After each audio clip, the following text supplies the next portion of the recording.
Joining us, the Coors Side Seats, it is three-time Stanley Cup champion and 2014 Olympic gold medalist, and our good friend now, who we just met today, Patrick. Patrick, great to have you here, my friend. Yeah, thanks for having me. This is fun. In the old Off the Record studio. Yes, And Michael Landsberg. Gino read his studio as well, and you got to know Gino a little bit. Yeah, Gino's the man. He came to Thunder Bay year after year for the Stahl Foundation, the golf tournament back in Thunder Bay, my hometown, and he's a beauty. You know, I'm here representing Airbnb, and I'm just renting out a room at Gino's place right now, so it's been fun. That's an Airbnb option. Yeah, Airbnb has launched Billet Day, helping celebrate the bond between junior hockey players in Canada and their billet families. To show their support, Airbnb is donating $25,000 to the GTHL, the Greater Toronto Hockey League. What made you interested in this movement? Well, they approached me, and I started thinking, like, how do you draw the connection between Airbnb and billeting for hockey players? And really, at the end of the day, it's the same thing. It's opening up your home. It's helping someone along in their journey. In my case, I left home at age 15 to go play hockey in Ottawa. I lived with a great family. I had my brother with me at the time, which helped a lot. He was 2 years older than me, but you know, it's not easy at that age to go live on your own, and you need the support and help from others. I had that with a great family. They became lifelong friends. And with that, I'm happy to represent Airbnb and help donate this money to a great cause. And in fact, we rent out this studio as an Airbnb off as much as we can. You made your NHL debut in 2002, and we actually just talked to you on our podcast, and we talked about your experience with the coaches, and all this news coming out about coaches and what's been said to players and actions that they've taken. You said you've had it pretty easy. Yeah, I've had a good run. Even going back to the college days. I went to the University of Vermont, and you know, they had quite a scandal on their hands one year. Their season got canceled with a hazing incident. I was a freshman the following year, so they weren't even allowed to call us freshmen. It was first-year student athletes. I was welcomed to the team, felt safe at the rink all the time, had great coaches at the pro level, John Stevens, Ken Hitchcock, Joel Quenneville, of course. And Quenneville is a big teddy bear, you said. Yeah, I mean, I know you're scared of him for some reason. Yes, Oh, I yeah. am. Dan's terrified. It's all the antics, it's his intensity because he wants to win, but he's a great coach that gets the most out of his players. So I'm probably the wrong guy to comment on it. I'm not trying to get out of bailing on the question. I know there's some serious things going on. I feel like there's far more positive than negative in the game of hockey, and my experience has been great.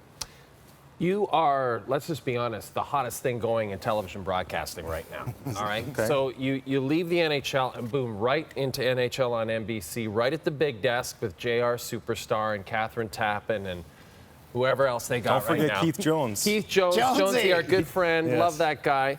But you stepped right into it, and you're doing a terrific job. How did that happen? How it looks easy for you? Yeah, sometimes I don't think I'm doing such a terrific job. I think playing for the Blackhawks in a pretty good era helped. There was a lot of media attention on our team. We always had cameras around the rink, in the locker room.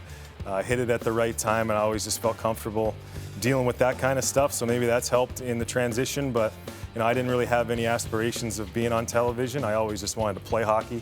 And then go on and do something else. What that is, I had no idea. But an opportunity came to go on the desk at NBC. I was happy to try it out.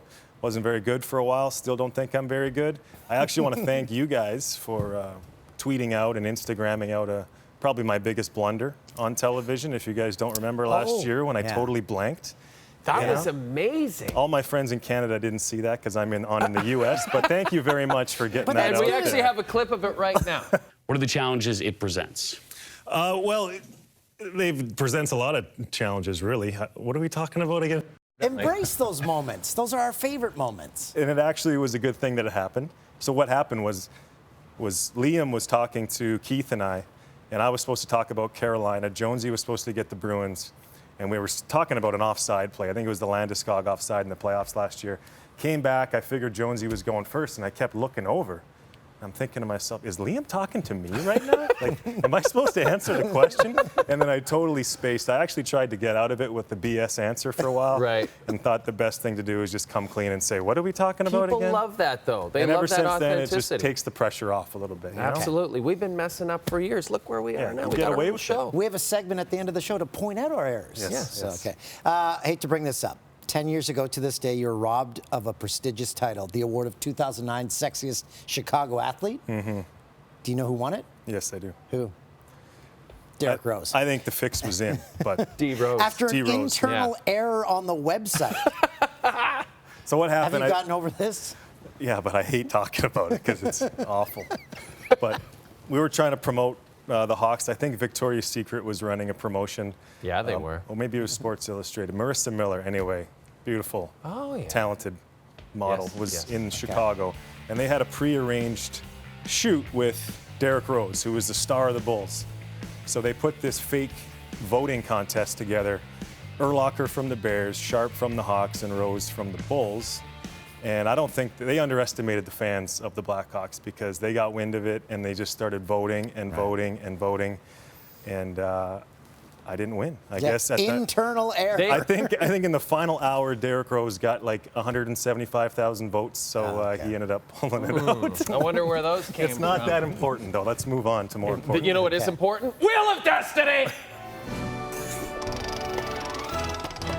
So our wizard spins the wheel, and you do what the wheel says. We have a guest wizard today.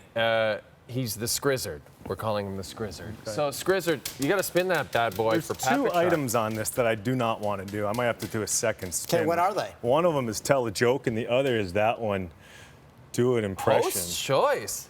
So being a... I get to choose? No, I get to choose. I think You we choose know. li- I think we know what we want to do. Don't do it to him. Let's do it. Another headlock, because this is the thing that's sweeping the nation. Patrick Sharp, let's put Dan into a headlock for 10 seconds. Okay, but this- Scrizzard, can you count us down? But the Scrizzard's hand was on the wheel. No, I don't. I didn't see that. I didn't see anything like that. Let's This go. is getting Let's old. go. It seems very Do you legit. not When have did we do any? it? Is this? Is this our camera right here? Yeah, that's right. I don't want to mess up your hair for the rest of the night. How's Thank that? Oh, yeah, there we It's go. a nice, good? gentle one. Thank Is you. that too hard? You can give him a little Timu's noogie was if so you want. hard. What about Stu? How was his headlock? Stu's was great. It was like being cradled, like I was a baby. Do we have a shot clock? Is that enough? that's- I think That's he's good. had enough.